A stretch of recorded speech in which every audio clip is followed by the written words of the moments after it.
Arganissima, New York. Your exotic skin, hair, and beauty source, and your one-stop shop for all your natural and organic skin and hair care, featuring authentic organic Moroccan oil and prickly pear seed oil and much more. Bringing you only the best, straight from the source and proudly produced in the USA. So what are you waiting for? Shop today at www.arganissima.com. Arganissima, New York. Your beauty is our duty.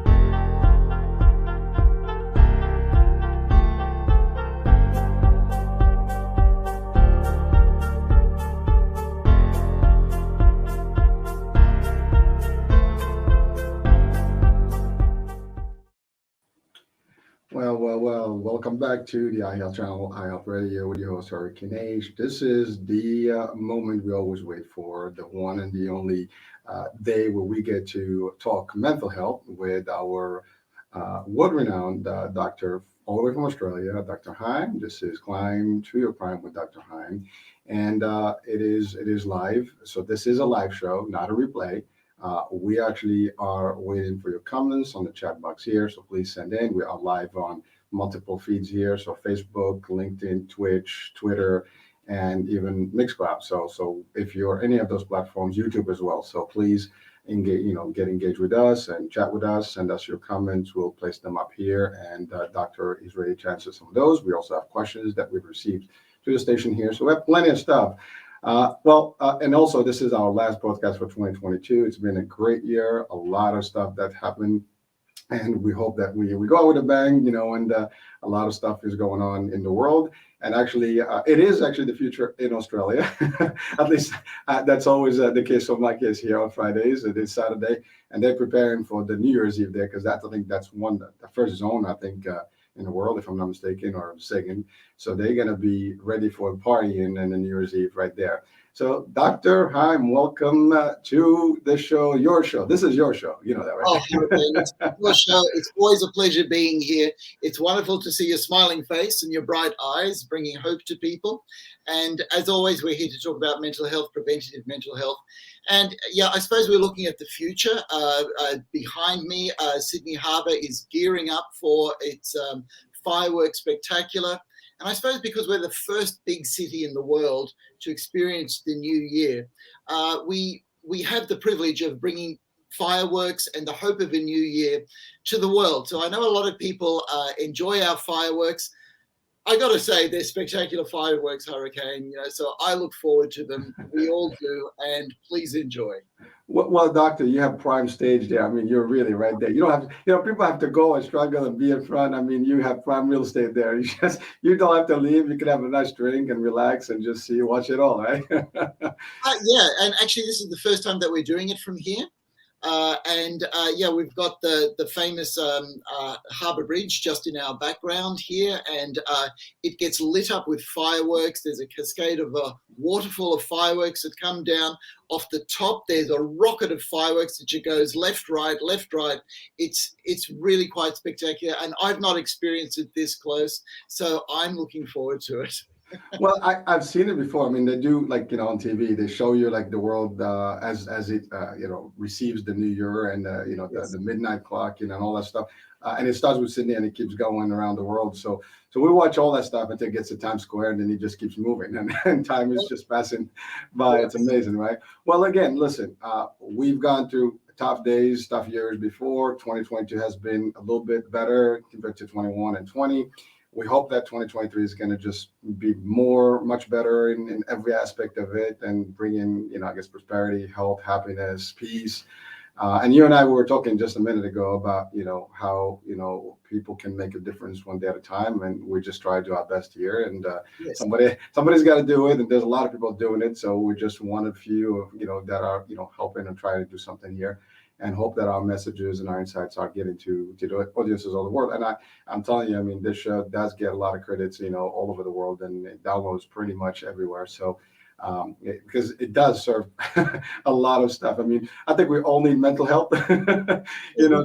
There's no doubt about it. We all go through enough stress and anxiety in life, and this is important to us. And I personally use a lot of stuff that I hear from you here and I learn from you, and I apply some of those things, whether it's the breathing and all the acronyms that you've shared with us in the past. So that's it. So I have a list of questions, and I'm going to start with those, and then ultimately, as people watching right now, they can chime in. Last month we had a pretty good engagement from Twitch. So hey, people, if you're on Twitch, whatever you are, just put the comments that come right to us, and they'll be on the screen shortly, and then the doctor will be able to answer. So. The biggest event last month, that took the whole world, seeing for a whole month was the World Cup and the soccer, events all over, in Qatar. And I know we've had briefly touched on some of that last month. And before we left, we had a discussion about it. And so I do have a question about it, and it says, what is the worldwide psychological effect and impact of the World Cup, positive and negative? Okay. Hurricane, we've got to face facts here, because the actual event that was so important was not the World Cup, but Morocco making it to the semi-finals. That's what you're talking about, I'll take that. No, that's all right. Because for me, Australia made it out of the group phase into the knockout round, and I bring that up because. So we're talking about my home country, we're talking about your home country, we're talking about the USA also getting on in the World Cup. And I want to tie that to the whole idea of hope, because you asked what is the impact of the World Cup. And look, before it started, there was a lot of talk about Qatar not being up to scratch with its human rights, and how much money is being poured into it, and should we actually be enjoying all of this? And okay, so I suppose last time we spoke about some of the negative impacts of the Soccer World Cup, but the positive impacts of a Soccer World Cup is its hope. And it's actually wonderful that we're talking about this on New Year's Eve, Hurricane, because you started off talking about how we hope that 2023 is going to be just a bit better than 2022, which was just a bit better than 2021 and 2020. So the hope that something like a World Cup gives to everybody, because everybody can relate to, firstly, their country doing well, and then there's that little bit of imagination that, it's just wonderful. If I were good at something, I could progress somehow. And to see the stories of people who made it into the World Cup final from very humble beginnings, and to think that countries that economically are not doing well can compete and even defeat countries that are doing economically very well, right, means that we retain hope. So aside from the impact, I want to talk about how hope works in the brain, because hope is an amazing emotion, because it brings together the frontal lobe thinking, because we project ourselves to things that could happen, and we instill it with a lot of emotions. This whole emotion that this is what we want, the desire that we all sort of feel, they come together in something like hope. And the amazing thing is that our brain can project itself into the future and say, the future could be good. And we actually get pleasure from that. Our brain gets rewarded just by thinking that the future could be better than the present. And so when we start to get that feeling through imagination, we start to think, you know what? It may be worthwhile to put in a bit of effort to try to make that come true. And in all of our lives, Hurricane, if we're studying for a certain degree, if we're working to bring some money home, if we're looking to make our relationships just a bit better, it all takes effort. And why do we put in that effort? Because the brain in the limbic system feels that with the effort, we can actually have a reward payoff in chemicals like dopamine, oxytocin, and serotonin. And basically the idea of reward from effort, for effort, is worth it. Wow, that's pretty deep stuff. Well, yeah. It's amazing like how it goes from like just concept to like chemistry and just how the functionality of the brain and it's amazing. I always get mesmerized when you start breaking it down to the science. It's just and it is real. I mean, that's the thing. I mean, it has a different impacts on everybody, and everything we experience is really done in this little thing here. Oh yeah, and Hurricane. I mean, you watched the game between Morocco and France, yeah? Yeah, of Did course. did you hope that Morocco would win? We thought they're gonna do it. I mean, we were like, Yeah, so that's right. the hope was like, that's it, they're making it to the final. But again, at the same time, it was a tough game. France is no picnic, and then Oh no, they're the world champions. They were the world champions at the I time. know.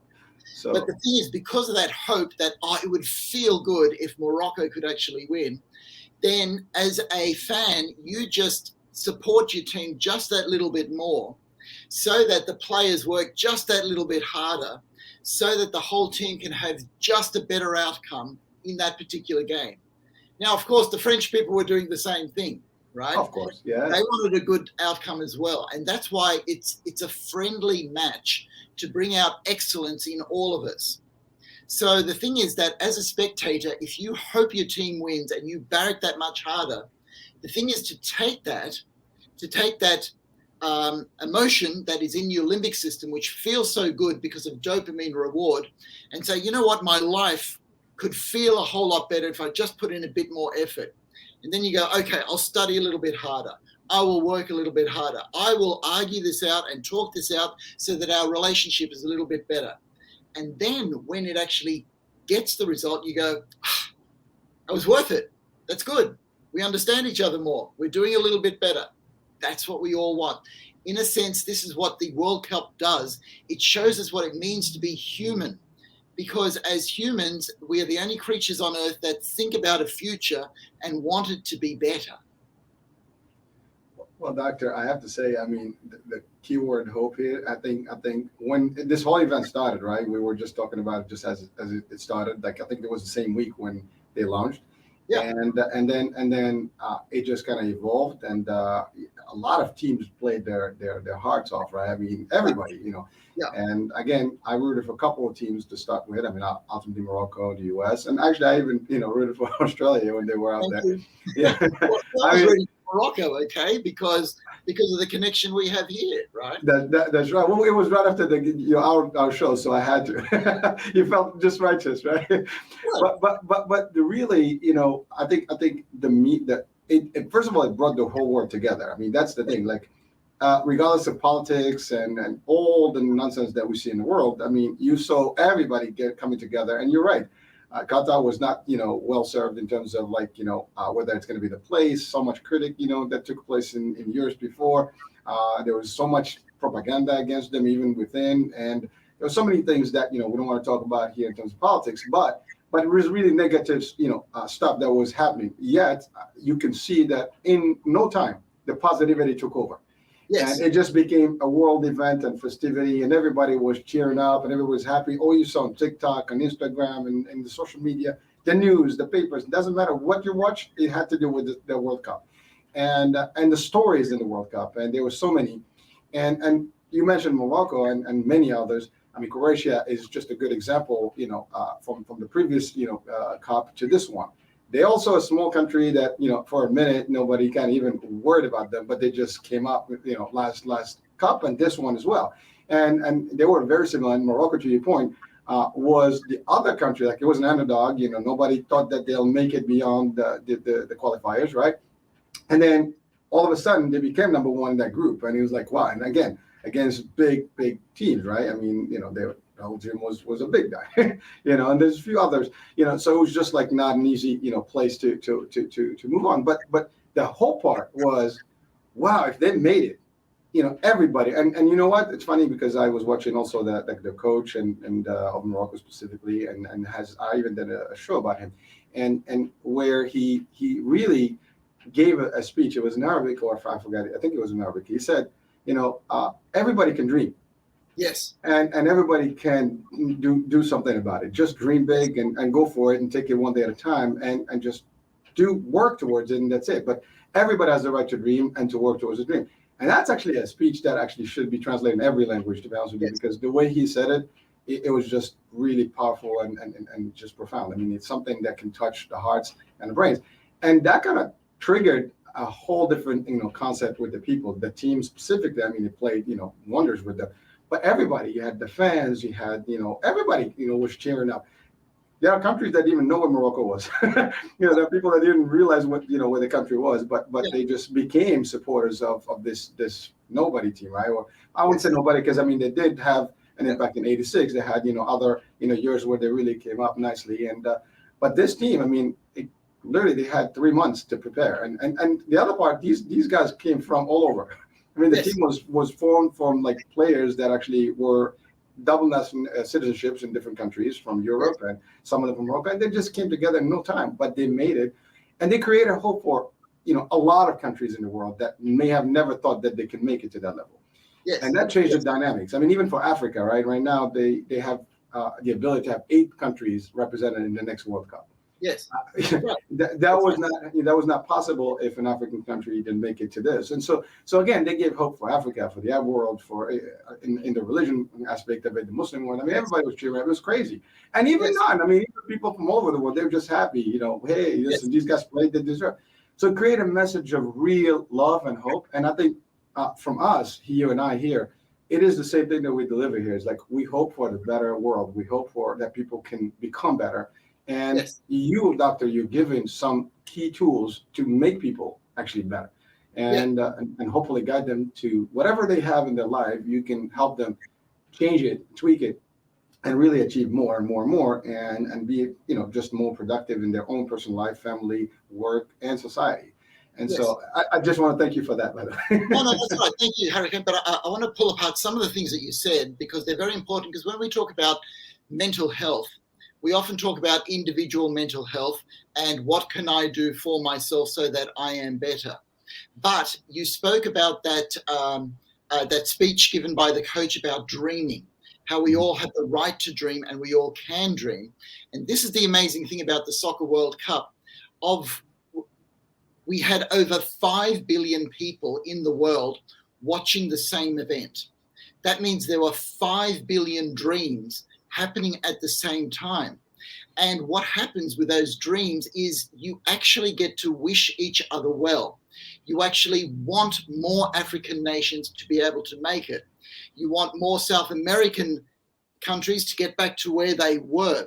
You want soccer to get better. And so I'm going to pick out one particular game when Japan defeated Germany, right? I saw that game. That was tough. Oh, yeah. Now, the thing is, how did they do that? You see, Japan plays a very different style of football to Germany, and Spain plays a very different style of football to Brazil. And what happens is we have all these different styles, just like all cultures have their own style. But because so many of the top Japanese players were playing in Europe, in the German league, they learnt what the Germans do. They learnt what they did, and they incorporated that and actually defeated the Germans. And well done, okay? Because what we can do is, even though we're all different, we can actually learn from each other so that we all become better, so that the excellence, and we're just talking about soccer at the moment, the expression of excellence as human beings rises higher. And this is why competition is so good, because we get to try those things out. So the Japanese, with their style, learning from other people, just like the Spanish, the Brazilians, the German, the Moroccans, the Australians, bring that all together so that as human beings, as a human race, we actually improve our level of excellence. And that all starts from dreaming. I always say this: if you want to dream so big that you can scare yourself. That doesn't it doesn't. You don't lose anything, right? I mean, that's the other thing. You can't be cheap with your dreams. And everybody's that's successful today started with a dream and hope. All right, but you complement that with action, and then the rest is history. And you just don't give up. That's the other element. I think that when you combine all these things do fall in place. So, But I just think that we've gone through a nice, and by the way, congrats to Argentina and even France for second rank, Croatia, and every team actually. I think we mentioned this last time. Everyone that made it to the World Cup, every team that made it there, they had to qualify to go there, and they went through a whole different series of games and wins to get there, and frankly, they're all winners. At the end of the day, there's always going to be one, finalist who's going to get the cup. And Argentina, to your point, they were able to get their cup this time, and so and you can see it's moving from different territories, but like you said, now African nations and maybe the Middle East and some other parts, even Asia, like you're talking about Japan. I mean, they played and they really did a great job. I mean, unfortunately, they didn't continue, but I rooted for them too. I literally looked up at all these teams that nobody cared for, and I'm like, you know what, they stand a chance, and if they play, they should, and that's exactly what happened. So yeah. All right. And we all own that. We're all part of that, okay? Because Argentina are only so good because France is so good, and France are only so good because Morocco gave them a good run for their money, and Argentina was even given a run for their money by Australia. So the whole world actually participates in the excellence of a World Cup final. Everybody's pushing everybody, right? Like, we got to do more and more to get there. And you know what? That's the spirit. And, no harm. I mean, I think at the end, everybody was friendly. I mean, one of the things that I can tell you there, the in the Moroccan game against France, right? So those two guys, Hakimi, who's actually, the Moroccan player, and Mbappe, who's, the top player in the French team, I mean, they're actually real buddies. They're really friends. I mean, they work in the same team, and they're like really, really buddy. And just the way at the end, how they hug each other, they switch the jerseys, and they give love each other. And at the end of the day, that was it. So, and right now, I was just watching today, they were actually hanging out together, and getting ready for their regular season stuff. So, but that's the other thing. Like, you compete doesn't mean that you have to fight with each other. And soccer gives an example to the world that why do we fight? You know what I mean? There's other ways. I mean, I wish instead of fighting real wars, we can just have a soccer war, and whoever wins, stops the nonsense. Well, that's the aim, Hurricane, to stop wars and have peaceful sporting competitions. So we get the same competitive nature, because that competitive nature, which is related very closely to aggression, actually drives our excellence as well. All right, so you've got to think of a player like Pele, who became the greatest player ever, right? He had to have that determination, which is actually the same energy as anger in the limbic system, but because he was able to control it with his thoughts to do something useful with it, he practiced to the point where he was so good. So competition and aggression does have negative consequences, but it also has positive consequences. And it's our choice as to where we channel those. Well, thank you, Doc. And, again, I think Pele, he was one of the top and the best. And, we just lost him. And, but unfortunately, that's life. But yeah, I mean, he left a legacy. And, I think is going to continue with him, historically. And, there's others, legends that also departed, but, there's new legends that are being made. And I think those are all leaders, because in a way they show us, a better way to be in life. And their behavior there sometimes does, also reflect in their way of living and how they contribute to society. And so that's a great thing. All right. So we're going to change gears here. And we're in the spirit of the new year. So I have a few questions around the holidays here. Yes. The first one is, I think it's pretty funny because it's like a standard across everybody. So it says, why is it that people worldwide have the tendency to make New Year commitments and resolutions just around the New Year, yet it is another day? Is this a cultural ritual, or is it deeply psychological? David. Okay, so David, ultimately, I don't know the answer to that question, but as a psychiatrist, I have to say it's deeply psychological, all right? Because there are things that we want to do. We actually want the future to be better, which means that we have to put in effort to get that dopamine reward. But, David, we all stuff up. There are days when, we just don't do enough study. We just don't get the work done. We don't feel like getting out of bed. And that happens to all of us. And so sometimes it really is a good circuit breaker for the brain to sort of say, all right, let's pick a line and say, let's start again. And this is what goal setting is all about, and all that a new year does, because as David says, it's just another day, but it's an opportunity to say, this is a new year. Let's plan for this. Let's plant our crops at the right time, in the right way, for the right people, and let's bear fruit for ourselves and for other people. And it's a very strange thing, Hurricane. If it was just a matter of putting together some goals and staying on track, life would be easy, but we all fall off track. We all get sidelined. We all stuff up. So, David, I think it's deeply psychological that the brain wants to actually manipulate the environment for good, but we have this inertia inside of us, laziness, if you like, wanting to goof off. And so we have to keep ourselves on track to do what we believe is the right thing to do. And that brings us back to hope and dreaming, Hurricane. Well, thank you, Doctor. And it's amazing because I'm laughing as we speak because back in the days when I worked in Disney, one of the things that they did every day, they celebrate New Year. And the concept behind it was that every day there are people that are having a birthday party, which is a New Year for them. So it kind of like it became a New Year for everyone. So there's 365 New Year celebrations every day, and you get people that same celebratory concept where you're being reset kind of thing, and maybe you can reset yourself on a day-to-day basis as opposed to just waiting for one event a year. And it is amazing because to your point, we all kind of wake up and. I wouldn't say all because I think that would be a better place to be where we all wake up in the morning. It's like, hey, it's a new year, a new day. Let's just do the best and be better. But you're right. I mean, we do get lazy. We do get distracted.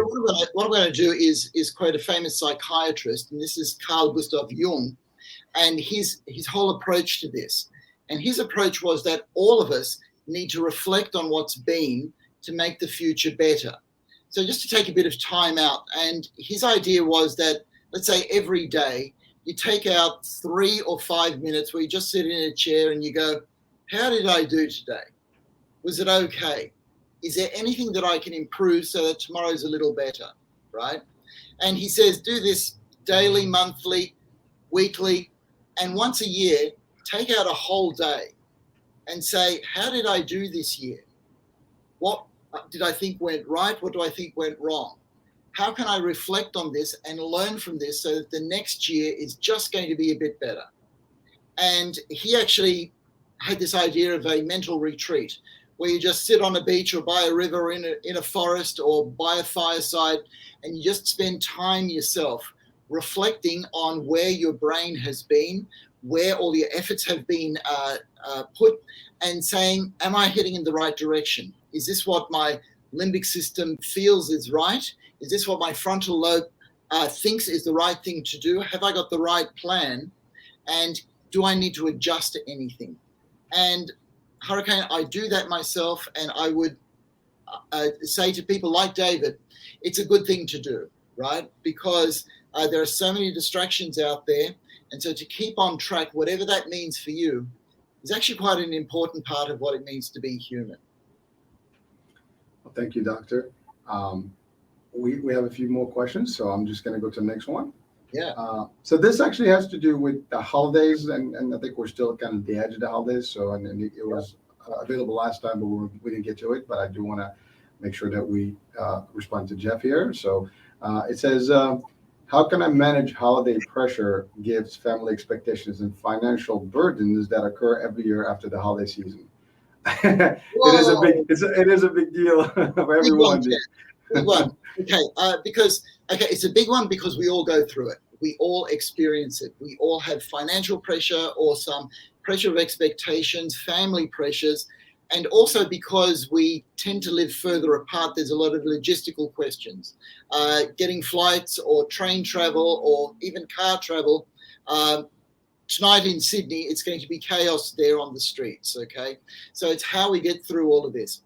So what I say to people like Jeff is to go back to your values. What's more important to you than other things? And I encourage people, and I know I've spoken about this before, Hurricane, because it's really, really important to know what your top 10 values are and to actually have a list which you show nobody else so that you know what's most important to you in life. Because we're going to have to make decisions. There may be some family members that we say, yes, we're going to see you. There may be some family members that we say, sorry, we won't be able to get together.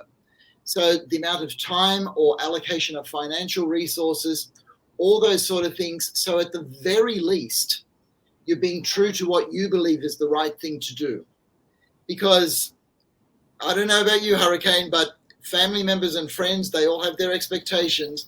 They all drag you in different directions, right? And I'm sure this is the experience of most everybody. And so you have to have a center. And I'm actually going to go to Shakespeare on this, who basically said that if you can be true to yourself, to thine own self be true, because then you can be false to nobody else. So if you can be true to yourself, you're at least not lying to other people. You're doing the best that you can. And so that takes a little bit of planning before the holiday season. And after a holiday season, it takes, okay, how did I do? What did I get right? What needs to be improved? And actually writing these things down so that next year you just read this thing in early December and sort of say, okay, Jeff, don't do this. Jeff, do this. Jeff, this was a good idea. Jeff, you can skip that one, all right? That way we do just a little bit better, because as human beings, we do want the future to be better. The future is very important to us.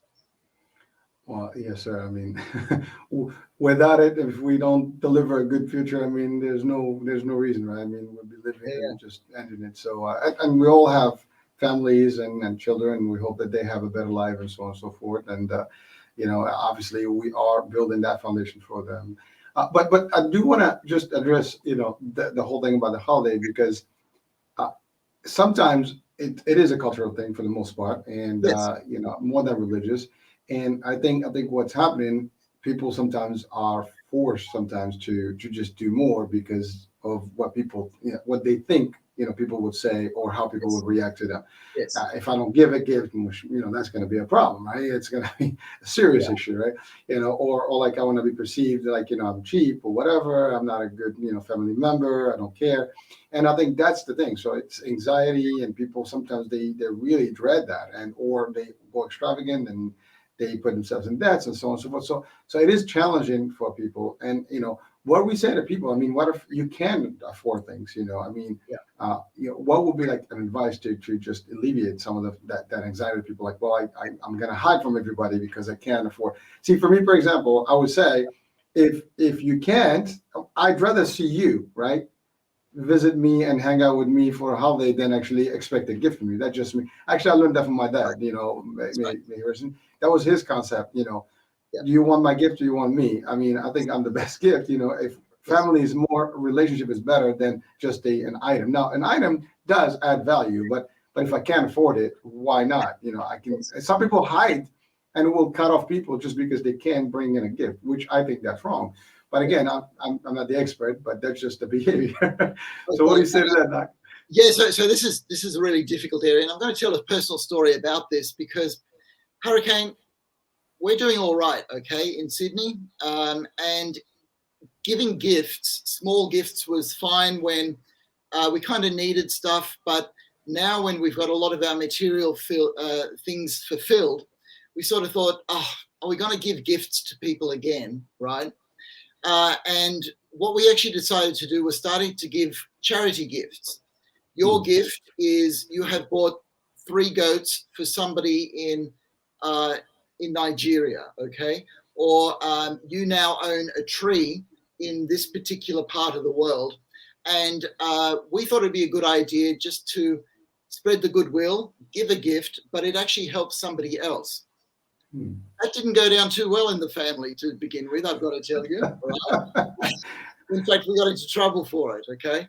But over the years, we found that more people have started to do this, right? So it's cultural change, because it comes down to family expectations or expectations of a particular culture, that these things get done, or that means that you love us less, which of course is not true. Everybody actually loves their family, right? It's just how that gets expressed in the complexities of a modern world. And so we continue to do things like that, but we we still have to tread a bit carefully because you have to stay in relationship to people. And that, in a way, brings it down to what it's like being an independent person in amongst a whole lot of other independent people. You can't just do what you want all the time. You have to negotiate. And all of life is negotiation so that we all get to play well together and enjoy even holiday seasons. Well, thank you, Doctor, for sharing that. First of all, that's personal, but thank you for sharing that. I mean, but you're right. It is difficult because in one hand you want to be with the family and you want to do that. And Yeah. I love your concept, by the way. I mean, it is sometimes that tree is going to serve a purpose for many years to come, and it's not as many times you get a gift. I mean, you probably use it for a couple of times and it's over, right? You just dump it and you break it, whatever. You don't ever use it anymore. The value is limited at the time, but something like what you said about a tree or feeding a family somewhere where it's needed, I mean, that goes a long way. But you're right. The immediate people are like, well, I don't care about that. You know, what are you to me, right? You know, what's your value to me? And I think the issue is that over, I guess, years and centuries, you know, this thing escalates to become more of economical than anything else. So there's too much pressure in the media. Everything is all about shop, and gift season. And so now we're almost obligated to do things versus like, you know, it has to be from the heart. I want to do it because I want to do it, not because I'm obligated to. And I think that's the problem. Obligation versus, like, you know, free will. I want to just do it because I want to. I want to give something to you because I love you, because I want to give you something, show you that, you know, the relationship we have, but not necessarily because I have to, because somebody else is doing it, right? And that's a difficult place to be because, to your point, it doesn't always go well. It is. Okay, so I'm going to give a very practical approach to this, because some people actually show their love by giving gifts. Some people actually show their love by spending time with other people. And sometimes we don't understand that we're just doing different things to show love. But when it comes, let's say, to a family gathering, to actually talk about a family holiday gathering about a month before it takes place, and you say something like, okay, what if we do no gifts this year, all right? Or what if we do gifts just to the value of such and so much? Or what if we all got together and chipped in and then gave a big gift to a charity, okay? But the point is to talk about it. There's no right or wrong answer, but the obligation comes when people don't let others know what they actually believe. Like if somebody says, no, well, gifts are actually important to me, right? Well, that's good information. Where somebody else will say, well, look, gifts aren't that important to me. I just want to see you. That's all good information. And then to go through a few suggestions, at least everybody gets to affirm their love for each other and to acknowledge that, you know what, this is a problem in today's world. It's not just a given like it was 20 or 30 years ago. We've got to nut this out. And for everybody to have a say, that's the negotiation that we can have so that we as human beings can get on in this world a bit better. Thank you, Doctor. I think we can use that, and I think everybody can apply some of this advice because, you know, just to navigate the whole, you know, holidays. And by the way, these holidays do come back, you know, over and over. So it's recurring, and there's multiples throughout the year. So I mean, the next one is a big one, right? Valentine's, right? The love holiday. That's right. Okay, and just a warning: even talking about it doesn't mean that the problem will just go away. All right. Okay, That's so true. the problems will still be there, but we understand each other a little bit better, and that actually feels good if we can understand each other. So, go ahead. No, please. Oh no, you brought up Valentine's, and I sort of thought we can talk about that next month, sort of just before Valentine's. But yes, we will. So not the topic of today, but definitely it's coming up. So I know because again, that's a whole specific month, and we can talk about all the good stuff there. So now I do have, we probably going to change gears here. So there's a few questions that came in. So this one is, okay, that's interesting. I am so tired of road bullies, and sometimes it gets to me and I don't want to become one. It is such an irritating behavior, and as much as I try to control myself, I find that I get so close to reacting as well. I cannot comprehend what goes on some of the drivers' minds to really be pushy and aggressive on the road, honking, tailgating, etc. What can I do to avoid becoming one of them? Okay, that's a really good question. So we're talking about road bullies, and in Australia we call it road rage. People who are basically acting out badly on the road and venting their anger because they've got an agenda and they don't want anybody else to get in their way. Very difficult. Okay, just a few things about that. Firstly, it's a bit like cyberbullying because you are doing it with strangers, because you're protected by your own vehicle. There's actually less consequence to showing your anger than if you are face to face, like talking like this. People tend not to show their anger because it can escalate into an actual fist fight. Okay, and unfortunately, I have seen road rage or road bullies stop and actually have a fist fight. It's a very sad thing to see. Okay. Seen those. Yeah. Okay. So a few things. Firstly, one of the message about humanity is there's not a lot of traffic out there because you're part of the traffic, right? So in other words, it's not a problem of everybody out there because you're part of it. You are one of those people out there that is adding to the chaos and the confusion and the expectations. So that keeps us just a little humble to sort of say, well, at the very least, I don't want to add to this road rage. And just as your listener said there, how do I make sure that I don't become one of these people, right? And that's a good attitude first, because the very first thing to do is to make sure that you're not adding to the road rage, right? So a few tips on that. When you get into a car, however long the trip is going to take, add about 5 or 10 minutes to say you don't have to be there right at that time, okay? So that you give yourself just a bit more leeway. Secondly, to put on some music or something to listen to so that you are spending the time usefully.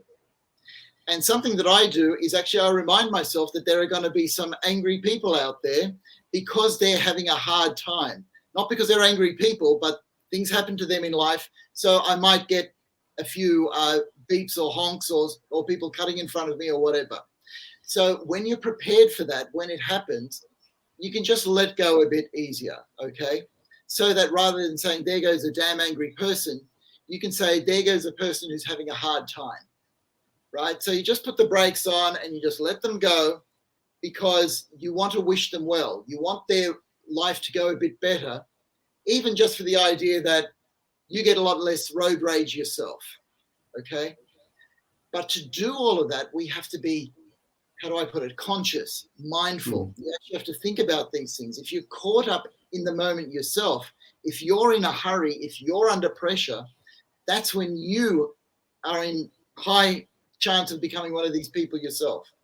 So when you sit down in the car, put the seatbelt on, just to have a reminder right at that moment. Just when the click goes in, you go, click.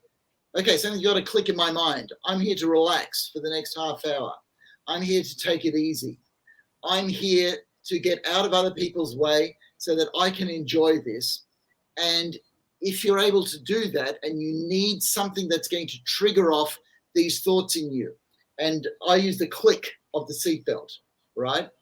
Some people will have a sign up in the car that says something like, chill, love is the answer, keep it quiet, other people have a hard time, whatever, something like that. But I'm giving people the click at the moment because it's something that everybody does. And anybody who hears this, next time they hear the click, they'll go, oh, that's right. I can just chill a little bit more so that the roads are just a little bit less angry and I'm not adding to the problem. I'm part of the solution. Really good question. Thank you, Doctor. You know what? I want to add some stuff to it because, first of all, I think, I'm not going to say that I've been crazy on the road, but I've had moments where, you get excited too. I mean, I'm guilty just like everybody else. I mean, I spent a lot of time on the road and, 99% of the time you're good, but there's always somebody that comes off and you get really excited and you want to do something about it. And then you're just like, okay, I'm just going to it's just another day, move on. But I love what you said about, for example, giving yourself ample time. We don't have to rush to go places. As a matter of fact, I can tell you, we all contribute, not just by being in traffic. So, for example, as an employer or as a manager or as a lead, somebody that has, a team, for example. One thing that I've grown, over the years to believe is that nobody needs to be in the office at 8:30 or 9 o'clock, and you have to, that's fine. But like some people make a meeting at 8:30, 9 o'clock. And what you see is that people are rushing, they're coming out of their sleep, they're tired. they're not happy. They're not in the best place. They're stressed out. And they just make it to that office because they have no choice because their job is on the line. And you create extra. And that's what happens. We see these people like swerving, going late because they're late to the meeting. So one of the things I applied in my own life is that I never set up a meeting at 9 o'clock, for the last few years. That's great. I stopped that. My meeting started at 10:30, and then the last meeting is going to be at 3:34, the latest. That's the worst. I mean, if we have to. So there's no reason. There's nothing that I can make a difference between 8 and 9 o'clock, to be honest with you. The next few hours still going to be there, and you can do more. And it's an old, I think, mentality in business. But I think it contributes to a lot of the stuff. When someone typically is rushing, unless they have an emergency, it's usually something that has to do with work related, and that's when they they get to make a next appointment because their job is online. That's the other thing. There is things that actually, that are the causes to why people are rushing and going crazy because they're worried. And they're worried, and now they're not caring about what's going on. Sometimes they even take a chance by, getting pulled over. They get tickets, and then ultimately accidents can happen. And then now they 1-2 minutes, later is probably safer than actually going crazy and doing all these stunts and then wind up in a tree or in a cliff or, God forbid, hurting somebody or killing somebody. And it's unfortunate, but I think we all can contribute to that, over time. If we're conscious as members of societies, if we have the impact, if we have the ability to change some of the dynamics. I mean, today, people work remotely, hybrid roles and stuff. So there's less. I mean, there's commuters, things, and there's sometimes, where you can get people to carpool. There's so many things to your point. The first thing is we're complaining, but we are in it. I mean, we add to those vehicles, right? And and that's the other thing. Sometimes you get someone that is completely slow on the lane, and you get excited, like you want to move around. So everybody has to be conscious. So whatever the status is, you just have to be in balance, and that's not always easy. But if we can help somehow to limit some of those anxieties and stresses to other people, if you have the ability to do it, do it. And like I said, I give an example that I applied myself. Like that was just a rule that I applied, probably the last 10 years. I mean, before that I was crazy and I was demanding from people because I didn't realize that how bad it is until I started feeling myself like, why am I going crazy? And because that just tends to do this. And it's not going to make a difference that half hour, an hour, and you can still get the same things done. And so that just my take on it. So, for what it's worth. It's very helpful. The other thing that you're doing, Hurricane, is the language that you're using. You're not saying, oh, I'm getting upset or I'm getting angry. You're saying, oh, I get excited, right? And so that already puts a positive spin on it. But using words like chill, relax, quiet, tranquil, they actually help because our brain thinks in words. And those words there are dialogues that we have with ourselves all the time. So rather than saying things like, don't get angry, there are some angry people, it's just chill, just relax, so that the brain hears the right thing to do. And it starts to happen. Now, I could go to a part of the brain that does all of that, but that gets quite complex. But basically, our whole brainstem will start to react to our frontal lobe because all the messages that come from the frontal lobe and the way that we think, it creates an environment for the whole of the brain and then for the whole of the body to actually exist. It's all about the environment. Get a good environment. Okay.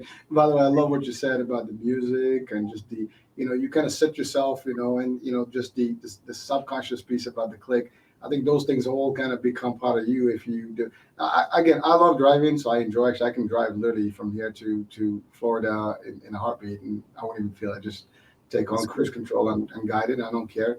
I'll take my lane and just let people just zoom if they have to. Now, if I need to get my speed, I get in. But, like I said, 99%, that's just me. I'm just chilling. And frankly, especially if you're working and driving is part of your life. I mean, you don't want to be going crazy all the time on the road because you're going to lose your license. You're not going to be able to work. So, Exactly right. and sometimes, but from an employer's or at least, for someone that can make a difference, another advice that I would give is something I've actually also used. When you have somebody, because here's the thing, in the morning, there are people that have children, they have to take them to school, they have this, that, this traffic. You create more by creating that early influx. And, you pass 9 o'clock, the influx is gone already, at least it's lesser. So in New York City, I mean, that's always going to be traffic, but there's always a lesser point. And I was able to actually shift some people's, schedules to make sure that I accommodate where they don't have to go crazy and be in the office, earlier and then just go to all that range. Because first of all, they're not even going to be productive because they come in already with their mind is already like out there. So you want them to come in nice and peaceful, ready to give. And so again, just another advice that I applied myself. But again, just little things make a difference. Make a big difference. Right. All right. So now I have one additional question. In the interest of time, I think we get some more time. I have such a low self-esteem that I let myself go, just eat and drink and hide for the most part from any social engagement. I feel so down and can't figure out how to come out of the state. Not sure if this is depression or something else. Would meds work for me, or can I defeat this with no drugs? No name. Okay. So, sorry, who is that from? No name. Just no name. Okay. So this is a really difficult thing because there's a number of layers to this question.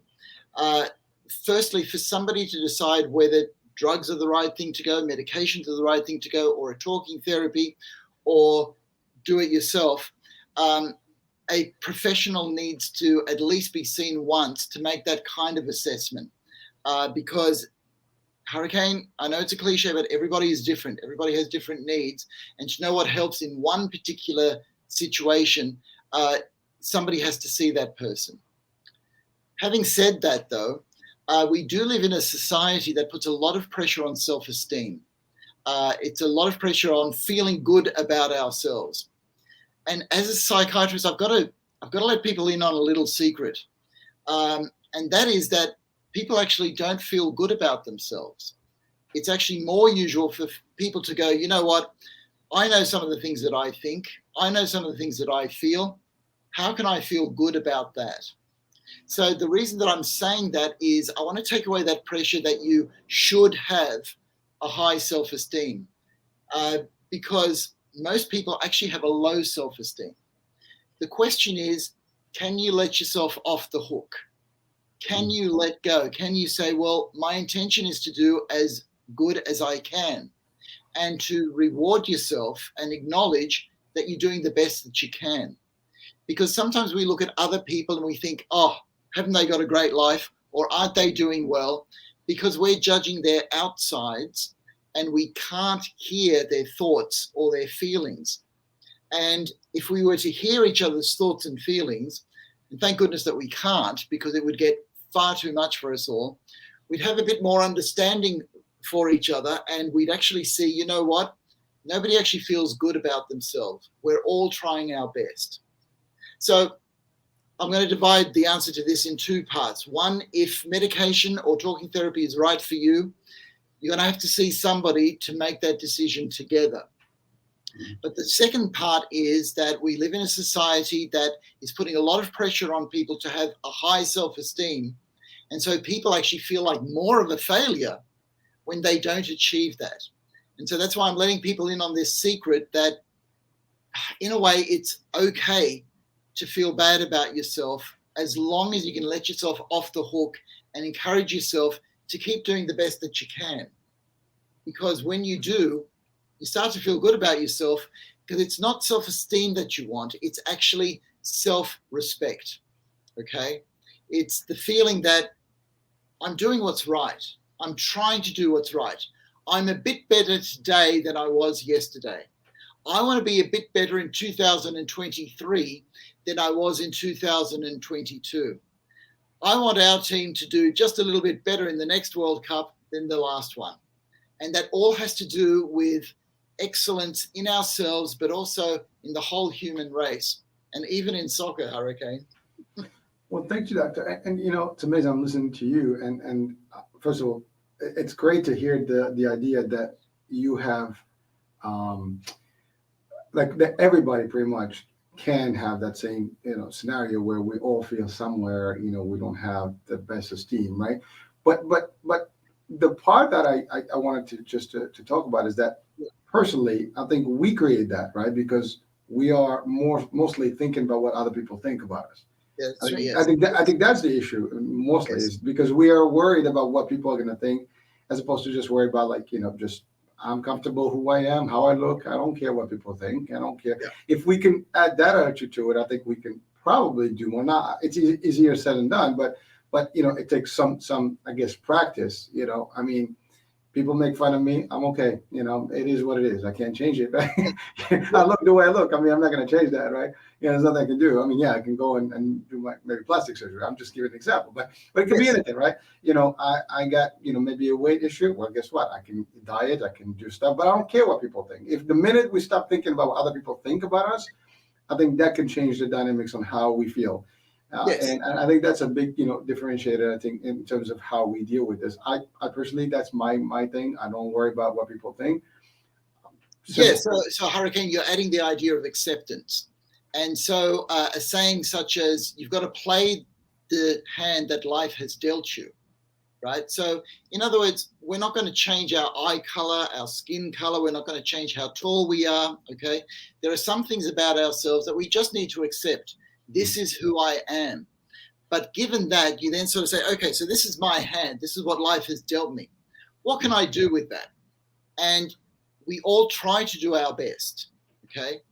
And the idea of accepting who you are and where you are is a big part of that equation. So thanks for that, Hurricane. Yes.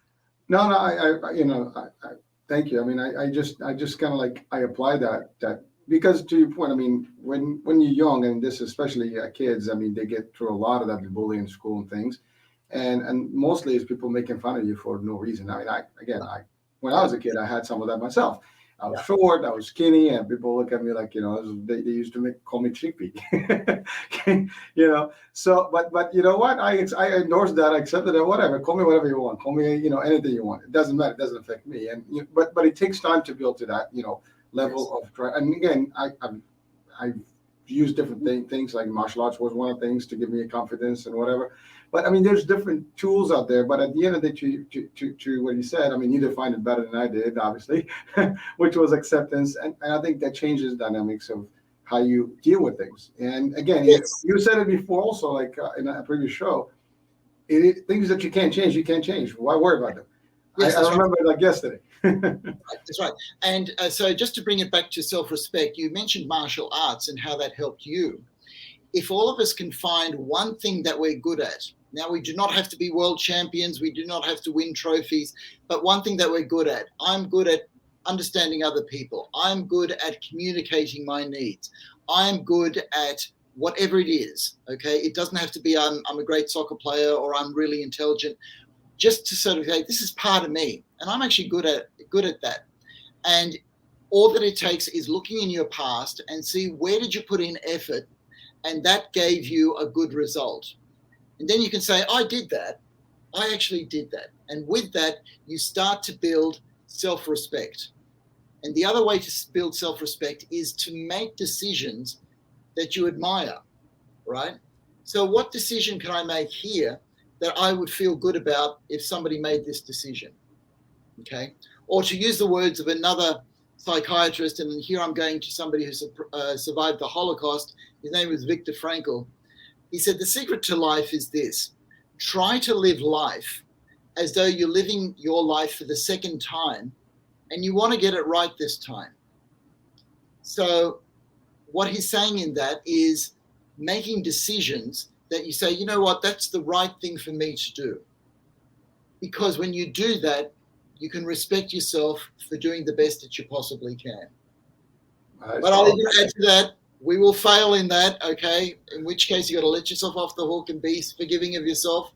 Pick yourself up and go, okay, I'll just try it again. That too builds self-respect. Oh, thank you, Doctor. And you know what?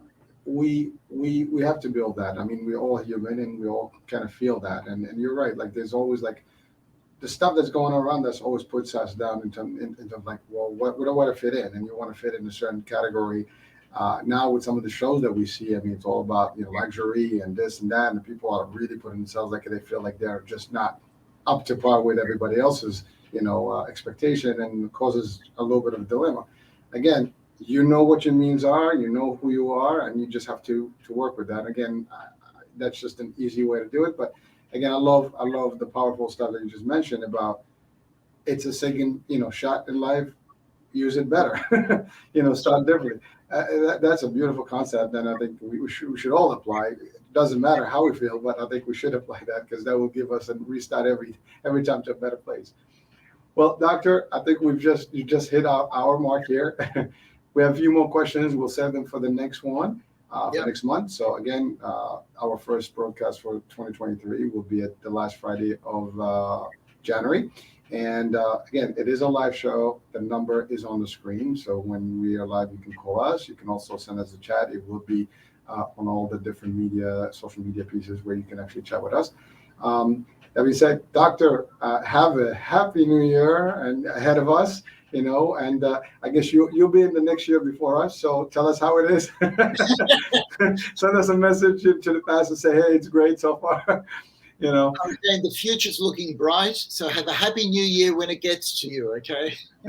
Thank you. You start the tradition and just send the wave over here. So. Okay, we'll do that. All right. And folks, thank you for watching, listening. And for those that are with us today, if not, happy new year for the whole next, 12 months, and enjoy. And may this new year be more prosperous, a lot of health, wealth, and happiness and peace in the world. So thank you so much.